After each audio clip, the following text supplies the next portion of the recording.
Flight നിൽക്കുന്നുണ്ട് ഇവിടെ. എനിക്ക് സത്യത്തിൽ ഹോങ്കോങ് എയർപോർട്ടിന് ഓർമ്മ. അപ്പോൾ നമുക്ക് വഡാലയ്ക്ക് ആണ് ഇറങ്ങേണ്ടത്. പിന്നെ ഫുഡൊക്കെ അടക്കുകയാണെങ്കിൽ നാട്ടിലേക്ക് എത്തുമ്പോൾ 1000 ഉറുപ്പ്യക്ക് സുഖമായിട്ട് നാട്ടിലെത്താം. 10-20 ബോഗിയൊക്കെ ഉണ്ടാവും ഒരു ട്രെയിനിൽ. അതിലേക്ക് മൊത്തം ആൾക്കാർ അപ്പുറത്തെ ട്രെയിനിൽ വന്നിട്ട് ഇതിലേക്ക് കയറുകയാണ്.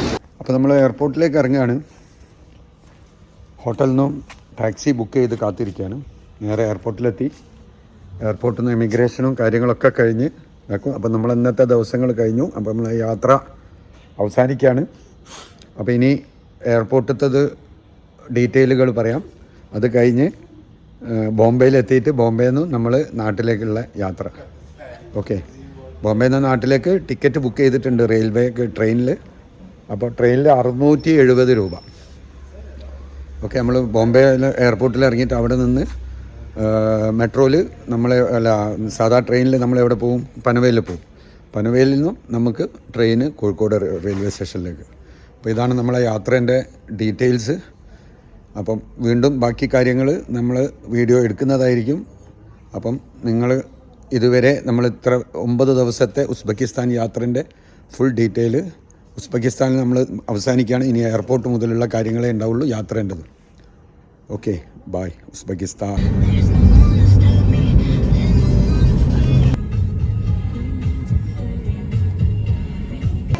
നമ്മൾ എമിഗ്രേഷനും ബോർഡിങ്ങൊക്കെ കഴിഞ്ഞു. ഇനി നേരെ ഗേറ്റിലേക്ക് പോവുകയാണ്. പിന്നെ ഇവിടെ എയർപോർട്ടിൻ്റെ പണി നടക്കുകയാണ്. കുറച്ചുകൂടി വേറൊരു പുതിയ എയർപോർട്ട് വരുന്നുമുണ്ട്. ഇവിടെ ലണ്ടനിലേക്ക് അങ്ങനത്തെ സ്ഥലത്തേക്കൊക്കെ ഉസ്ബെക്കിസ്ഥാൻ എയർലൈൻസ് സ്റ്റാർട്ട് ചെയ്തുകൊണ്ട് ഇതിനൊക്കെ കണക്ഷൻ ഫ്ലൈറ്റ് ഇന്ത്യയിൽ നിന്നൊക്കെ വരുന്നുണ്ട്. അപ്പോൾ അതിൻ്റെ തിരക്കുണ്ട് ഇവിടെ. ഫുള്ള് തിരക്കാണ് എയർപോർട്ടിലാണ്.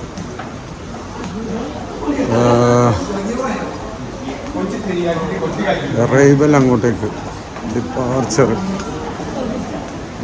വർക്ക് നടക്കുകയാണ് ഇവിടെ എയർപോർട്ടിൻ്റെ ഒരു മെയിൻ്റനൻസ്.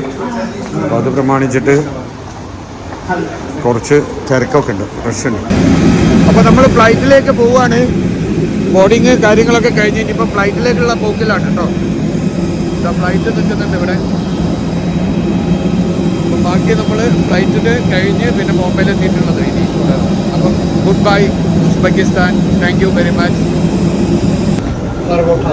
നമ്മൾ മുംബൈ എയർപോർട്ടിൽ ഇറങ്ങി പുറത്തേക്ക് ഇറങ്ങിക്കൊണ്ടിരിക്കുകയാണ്. എമിഗ്രേഷനിലേക്ക് പോയിക്കൊണ്ടിരിക്കുകയാണ്. മുംബൈ ഇവിടെ ഇറങ്ങിക്കഴിഞ്ഞപ്പോൾ 4:30 മണി ഇറങ്ങി എമിഗ്രേഷനൊക്കെ കഴിഞ്ഞ് നേരെ റെയിൽവേ സ്റ്റേഷനിൽ നമ്മളെ പനവേൽ റെയിൽവേ സ്റ്റേഷനിലേക്കാണ്. ഓക്കെ, അപ്പോൾ അതിന് എത്ര 10 രൂപ 15 രൂപേൻ്റെ ടിക്കറ്റേ വരുള്ളൂ പനവേലിലേക്ക്. അവിടുന്ന് നമ്മളെ മറ്റേ 620. എയർപോർട്ട് അടിപൊളി എയർപോർട്ടാണ്. ടോയ്ലറ്റ് തന്നെ കണ്ടില്ല നിങ്ങൾ? ഉഗ്രൻ ടോയ്ലറ്റ്, എല്ലാ സൗകര്യമുണ്ട്. എനിക്ക് സത്യത്തിൽ ഹോങ്കോങ് എയർപോർട്ടിന് ഓർമ്മ ഇപ്പം ശരിക്കും. ഈ മാറ്റും കാര്യങ്ങളൊക്കെ തന്നെ ഇത് മൊത്തം ഹോങ്കോങ് എയർപോർട്ടിനെ തോന്നിപ്പിക്കുന്ന രീതിയിലാണ് ഇതിൻ്റെ ഡിസൈൻ കാണുന്നത്. ഈ ഒന്നിച്ച് ടോൾ പാസഞ്ചേഴ്സ് എന്ന് പറഞ്ഞിട്ട് വരുന്ന രീതിയും ഒക്കെ തന്നെ ശരിക്കും ഹോങ്കോങ് എയർപോർട്ടിനെ തോന്നുന്ന രീതിയിലാണ്. ശരിക്കും നല്ല റിച്ച് എയർപോർട്ടിൻ്റെ എല്ലാ ഫീലിംഗും ഉണ്ട്, നല്ല വലുപ്പമുണ്ട്. അപ്പോൾ നമ്മൾ എമിഗ്രേഷനിലേക്ക് പോയിക്കൊണ്ടിരിക്കുകയാണ്. ഒരു ലോകം തന്നെയാണ് കേട്ടോ ബോംബെ എയർപോർട്ട്, ഒരു ലോകം തന്നെയാണ് ശരിക്കും. ഞാൻ അറൈവലിലേക്ക് ഇപ്പം നടന്നു വരുന്നത് കുറേ ദൂരമായി. ശരിക്കും ആ ഹോങ്കോങ് എയർപോർട്ടിൻ്റെ സെയിം ഡിസൈനിലാണ് സെറ്റ് ചെയ്ത്. കുറച്ചുകൂടി ഇൻറ്റീരിയർ ഡിസൈനിൽ കുറച്ച് വ്യത്യാസമുണ്ട് എന്നല്ലാണ്ട് ബാക്കിയൊക്കെ അടിപൊളിയാണ്. ലഗേജ് വരുന്ന കൗണ്ടർ 12 എണ്ണം ഉണ്ട് ടോട്ടൽ. കാണുന്നുണ്ടോ? 12. എയർപോർട്ട് ഭയങ്കര റഷാട്ടോ, ഇഷ്ടം പോലെ ഫ്ലൈറ്റും ആൾക്കാരും. 12 എണ്ണം, 12ഉം 13 എണ്ണം മൊത്തം. അതിൻ്റെ അപ്പുറത്തേക്ക് ഉണ്ടോയെന്ന് എനിക്ക് സംശയമുണ്ട്. ഇത്രയും ഫ്ലൈറ്റ് ലാൻഡ് ചെയ്തുകൊണ്ടിരിക്കുകയാണ്. അപ്പോൾ നമ്മൾ മുംബൈ എയർപോർട്ട് പുറത്തേക്ക് ഇറങ്ങുകയാണ്. ഇമിഗ്രേഷന് ലഗേജിൻ്റെ ഇതെല്ലാം കഴിഞ്ഞ് ഇനിയിപ്പോൾ നമ്മൾ പുറത്തേക്ക് ഇറങ്ങിയിട്ട് ബാന്ദ്രയിലേക്കുള്ള ബസ് ഇവിടുന്ന് ലോക്കൽ ബസ് ബാന്ദ്രയാണ് ഉണ്ടാവുക. ബാന്ദ്ര ബസ്സിന് നമ്മൾ നോക്കിയിട്ട് ഇവിടുത്തെ സ്റ്റോപ്പുണ്ട്, അവിടെ ഞാൻ കാണിക്കാം. അവിടുന്ന് ബാന്ദ്ര ബസ്സിൽ കയറിയാൽ ബാന്ദ്ര ഇറങ്ങും, അവിടുന്ന് നമ്മൾ പനവേൽ. ചൂടുണ്ട്, നല്ല ചൂടുണ്ട്. നമ്മൾ തണുപ്പത്തിൽ നിന്ന് വന്നിട്ട് ഇവിടെ നല്ല ചൂടാണ്. നമ്മൾ പുറത്തേക്ക് ഇറങ്ങുമ്പോൾ തന്നെ നിങ്ങൾ കണ്ടോ P6 east stand, city bus stand, auto stand. ഈ ട്രാക്കിൽ പോന്നാൽ നമുക്ക് ഓട്ടോവും കിട്ടും ബസ്സും. ഓക്കെ, രണ്ടും അടുത്തടുത്ത്. ഓട്ടോ സ്റ്റാൻഡിനോട് ചേർന്നും കൊണ്ട് തന്നെ ബസ്സിൻ്റെ സ്ഥലം നമ്മളന്ന് വന്ന് ബാന്ദ്രയിലേക്ക് കാണുന്നുണ്ടല്ലോ. ആ ബസ് ഇത് അവിടെ നിർത്തിയിട്ടിട്ടുണ്ട്. ആ ബസ്സിൽ പോകാവുന്നതുള്ളൂ. ഓക്കെ, ഈ ബസ് കയറിയാൽ നമുക്ക് അവിടെ എത്താം. നമ്മൾ ബസ്സിനിവിടെ വന്ന് സ്റ്റോപ്പിൽ ഇറങ്ങിക്കഴിഞ്ഞാൽ അന്തേരി സ്റ്റേഷൻ കാണാം. കണ്ടില്ലേ, കാലിൻ്റെ മുകളിൽ അന്തേരി സ്റ്റേഷനിൽ ഇത് ബോർഡിന് ഇടത്തോട്ടേക്ക് കയറിയാൽ അന്തേരി സ്റ്റേഷൻ. ഇവിടെ ഒരു ചായ എന്തെങ്കിലും കഴിക്കണമെങ്കിലൊക്കെ ഇവിടുന്ന് കഴിക്കാം. പനവേലിലേക്കുള്ള സ്റ്റേഷൻ അന്തേരി റെയിൽവേ സ്റ്റേഷനിൽ 20 രൂപൻ്റെ ടിക്കറ്റ്. 20 രൂപക്ക് ഇവിടുന്ന് കയറിക്കഴിഞ്ഞാൽ നേരെ വഡാല പോവാം. വഡാലയിൽ നിന്ന് മാറി കയറിയാൽ പനവേലിലേക്ക് നേരെ ചേഞ്ച് ചെയ്താൽ മതി ട്രെയിനിൽ. അപ്പോൾ പ്ലാറ്റ്ഫോം നമ്പറിൽ വരിക ഇവിടെ 2 വഡാലയിലേക്കുള്ള പ്ലാറ്റ്ഫോം ഉണ്ടാവും. അപ്പോൾ അതിൽ 2 ഇറങ്ങാം. 2ലേക്കാണ് ഇപ്പോൾ നമ്മൾ പോകുന്നത്.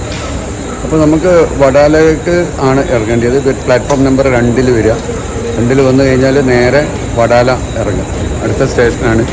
അവിടെ നിന്ന് ഇറങ്ങിയിട്ട് മാറിയിട്ട് വഡാലയിൽ നിന്ന് കയറണം നമ്മളെ പൻവേലിലേക്ക്.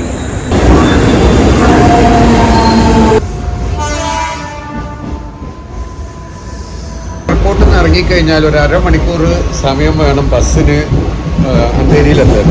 6 രൂപ കേട്ടോ ബസ്സിന്. കറക്റ്റ് സ്റ്റേഷൻ്റെ മുന്നിൽ വരും. അതായത് എയർപോർട്ടിൽ നിന്ന് നേരെ പുറത്ത് ഇറങ്ങിയാൽ ബസ്സുണ്ട്. ആ ബസ് കയറി കഴിഞ്ഞാൽ 6 രൂപ എടുത്തു കഴിഞ്ഞാൽ നേരെ നല്ല ബസ്സാണ്, ചെറിയ ബസ് കണ്ടില്ല. അപ്പോൾ അതിൽ നമ്മൾ അന്തേരിയിലെത്തും. അവിടെ നിന്ന് നേരെ സ്റ്റേഷനിലെത്തി ടിക്കറ്റ് 20 രൂപ. 20 രൂപ ഒരു മണിക്കൂറത്തെ യാത്ര ഉണ്ട് പനവേലിലേക്ക്. 1 മണിക്കൂർ 10 മിനിറ്റാകുന്നുണ്ട്. അപ്പോൾ പനവേലിലേക്ക് 20 രൂപ, 26 രൂപയ്ക്ക് നമുക്ക് എവിടെ എത്താം, പനവേലിലെത്താം. പിന്നെ നമ്മൾ 670 രൂപേൻ്റെ ടിക്കറ്റ്. അങ്ങനെ നമുക്ക് 700 രൂപയ്ക്ക് പിന്നെ ഫുഡൊക്കെ അടക്കുകയാണെങ്കിൽ നാട്ടിലേക്ക് എത്തുമ്പോൾ 1000 രൂപയ്ക്ക് സുഖമായിട്ട് നാട്ടിലെത്താം. ഞാൻ ഫ്ലൈറ്റ് നോക്കിയിരുന്നു. അപ്പോൾ ഇപ്പോൾ കോഴിക്കോടേക്ക് ഫ്ലൈറ്റ് രാവിലെകളൊന്നുമില്ല, വൈകുന്നേരമാണ്. ഇത് ഭയങ്കര 6000-7000 ഒക്കെ ഇതാണ് എയർപോർട്ടിലേക്ക് പോയാലും. അതും വൈകുന്നേരമാണ് ഫ്ലൈറ്റ് ഉള്ളത്.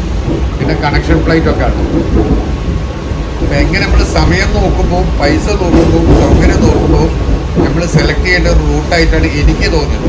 യാത്ര ചെയ്യുന്നവരും അങ്ങോട്ടും ഇങ്ങോട്ടും പോകുന്നവരൊക്കെ ശ്രദ്ധിക്കാൻ വേണ്ടിയിട്ടുള്ള ഒന്ന് പഠിക്കാൻ വേണ്ടിയുള്ള ഒരു വഴിയാണ് ഞാൻ പറഞ്ഞത്. അപ്പോൾ നമ്മൾ പനവേലിലെത്തി. പനവേൽ സ്റ്റേഷനാണ്. 1 മണിക്കൂറും 10 മിനിറ്റും പനവേൽ സ്റ്റേഷനിലാണ്. എനിക്ക് ഈ ഒരു സർവീസിൽ ബോംബെയിലിപ്പം വന്ന് നമ്മൾ കുറേ വർഷങ്ങൾക്ക് ശേഷമാണല്ലോ വരുന്നത്. അപ്പോൾ എനിക്ക് വന്നപ്പോൾ മനസ്സിലായത് എന്താണ്, നമ്മൾ അറിഞ്ഞു വെക്കേണ്ടത് ഇപ്പം പനവേലിലേക്ക് ഉള്ള 37 കിലോമീറ്റർ ഉണ്ട് ശരിക്കും ബോംബെൻ്റെ അവിടെ നിന്ന്. പക്ഷേ അവിടെയൊക്കെ ഡെവലപ്പ് നടന്നുകൊണ്ടിരിക്കുകയാണ്. അപ്പോൾ നമ്മളെ രാജ്യത്ത് ഏറ്റവും കൂടുതൽ ഡെവലപ്പ് നടക്കുന്ന ഒരു ഭാഗം തന്നെയാണ് ഈ ഭാഗം. അപ്പോൾ പനവേലിൽ എത്തിക്കഴിഞ്ഞാൽ നമ്മൾ ഈ റൂട്ട് ഇപ്പം എല്ലാവരും ഒഴിവാക്കി. നമ്മൾ ആദ്യം ഡൊമസ്റ്റിക് ഫ്ലൈറ്റൊക്കെ നമുക്ക് നല്ലോണം ഉണ്ടായിരുന്നു കോഴിക്കോട് നിന്നൊക്കെ. ഇപ്പോൾ അതൊക്കെ വളരെ മോശമാണ് സ്ഥിതി. അപ്പോൾ ഡൊമസ്റ്റിക് ഫ്ലൈറ്റിൻ്റെ ഈ ഒരു അവസ്ഥയിൽ ഞാനിപ്പം അതുകൊണ്ടാണ് സെലക്ട് ചെയ്യാൻ കാരണം. അതാണ് രാവിലെ വന്ന് ഫ്ലൈറ്റ് ബോംബെയിൽ ഇറങ്ങിക്കഴിഞ്ഞാൽ നമുക്ക് ഡൊമസ്റ്റിക് ഫ്ലൈറ്റ് ഉണ്ടെങ്കിൽ, രാവിലെ ഉണ്ടെങ്കിൽ അത് അപ്പം തന്നെ നമ്മൾ എടുത്തു പോകും. പണ്ട് 3000-വും 3000 ആയിരുന്നു. 6000-7000 ഒക്കെയാണ് കാണുന്നത്. അപ്പം ഇത് ബോംബെയിൽ ശരിക്കും ഭയങ്കര ഒരു യൂസ്ഫുള്ളാണ്. എത്ര ആൾക്കാരാണ് ഇതിലൂടെ യാത്രയും സൗകര്യങ്ങളും ഉപയോഗപ്പെടുത്തുന്നത് എന്നുള്ളതാണ്. ഇത്രത്തോളം ആൾക്കാർക്ക് അറിയാമെന്ന് എനിക്കറിയില്ല. ഇപ്പം പണ്ടൊക്കെ എല്ലാവരും ഈ വഴിയായിരുന്നു യൂസ് ചെയ്യാറ്. പിന്നീട് ഇപ്പം നമ്മളവിടെ എയർപോർട്ട് വന്നതിന് ശേഷം ഇപ്പം ഇങ്ങനെയൊന്നും ആരും ചെയ്യുന്നത് കാണാറില്ല. എനിവേ ഞാൻ കുറേ വർഷങ്ങൾക്ക് ശേഷം ചെയ്തതുകൊണ്ട് എനിക്കിതിൻ്റെ വ്യത്യാസവും ഇതിൻ്റെ ബെനിഫിറ്റും മനസ്സിലാവുന്നു. ഒരു ട്രെയിൻ വരുമ്പോഴേക്ക് അത്രയും ജനം കുത്തി ഒഴുകി വരികയാണ് പല ഭാഗങ്ങളിലും. ഇതിവിടെ എന്താണെന്നുണ്ടെങ്കിൽ 37 കിലോമീറ്റർ 1 മണിക്കൂറും 10 മിനിറ്റ് കൊണ്ട് എത്താം. അപ്പോൾ ഒരു ദിവസം രാവിലെ പോയി വൈകുന്നേരം ഇവിടെ ആണെങ്കിൽ വലിയ ചിലവ് ഉള്ള സ്ഥലമായിരിക്കില്ലല്ലോ, വീടൊക്കെ താമസമോ വാടകയോ ഒക്കെ കുറവായിരിക്കും. അപ്പോൾ ഇവിടുന്ന് കിട്ടുന്നൊരു ഗുണം എന്താണെന്ന് പറഞ്ഞിട്ടുണ്ടെങ്കിൽ ഇവർക്ക് ഇവിടെ താമസം ബോംബെ പോയിട്ട് ജോലി ചെയ്യുക, താമസത്തിൻ്റെ ബുദ്ധിമുട്ടുകളൊക്കെ ബോംബെയിൽ സോൾവ് ആകും. ആൾക്കാരെ ഒഴുക്ക് 2 ട്രെയിൻ വന്ന് നിൽക്കുന്നുണ്ട്. ഈ ട്രെയിനുകൾ എത്ര ബോഗിയുണ്ടെന്ന് അറിയാം, നിങ്ങൾ കാണുന്നുണ്ടോ? ഒരു 10-20 ബോഗിയൊക്കെ ഉണ്ടാവും ഒരു ട്രെയിനിൽ. അതിലേക്ക് മൊത്തം ആൾക്കാർ അപ്പുറത്തെ ട്രെയിനിൽ വന്നിട്ട് ഇതിലേക്ക് കയറുകയാണ്. ഭയങ്കര സംഭവം തന്നെ കേട്ടോ. ബോംബെ വെറുതെ അല്ല ബോംബെ എന്ന് പറയുന്നത്.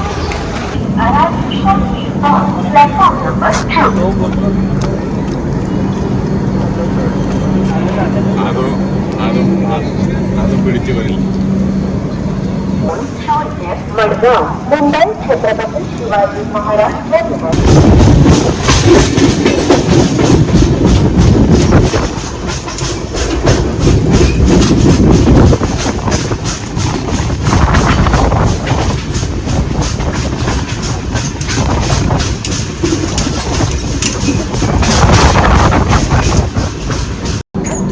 നമ്മളിപ്പോൾ രത്നഗിരി സ്റ്റേഷനിലാണ് ഉള്ളത്.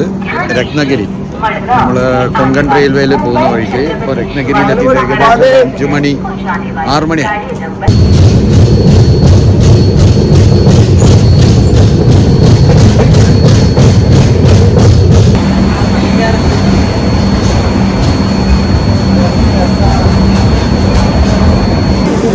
അങ്ങനെ നമ്മൾ കോഴിക്കോട് റെയിൽവേ സ്റ്റേഷനിലെത്തി. രാവിലെ 8 മണി. അവിടെ നിന്ന് നമ്മൾ ഉച്ചക്ക് 12 മണിക്ക് പോകുന്നു. ഇവിടെ രാവിലെ 8 മണിക്ക് റൈറ്റ് ടൈമാണ്. അപ്പോൾ ഇനി നമ്മൾ ഓട്ടോയിലേക്ക് പോകുന്നതാണ്. യാത്രയൊക്കെ വളരെ സുഖമായിരുന്നു, ഒരു ബുദ്ധിമുട്ടുമില്ല. ഇവിടെ നിന്ന് വീട്ടിലേക്കുള്ള ഓട്ടോ വിളിക്കാം. Okay, thank you. കോഴിക്കോട് നിങ്ങൾ സ്റ്റേഷനിൽ പുറത്തിറങ്ങിയാൽ കണ്ടില്ല, റെയിൽവേ സ്റ്റേഷൻ നേരെ പുറത്തിറങ്ങിയാൽ ഓട്ടോൻ്റെ ഒരു ഇതുണ്ട്. അവിടെ നമുക്ക് ഒരു റേറ്റ് കാണുന്ന ഒരു ഇത് കിട്ടും, റെസിപ്റ്റ്.